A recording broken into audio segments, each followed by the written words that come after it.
Hello everybody, my name is Faida Rose from REFEADES Makobola in DRC.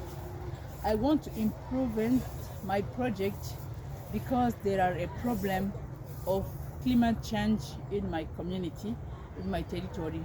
There are heavy rains that bring about erosion and breaks to do deforestation. So this impoverish people and children suffering of malnutrition, and that also bring children, they cannot go to school because the parents, they cannot pay the free school to these children.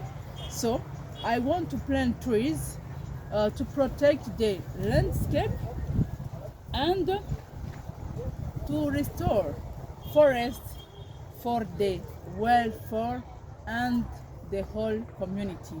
Thank you.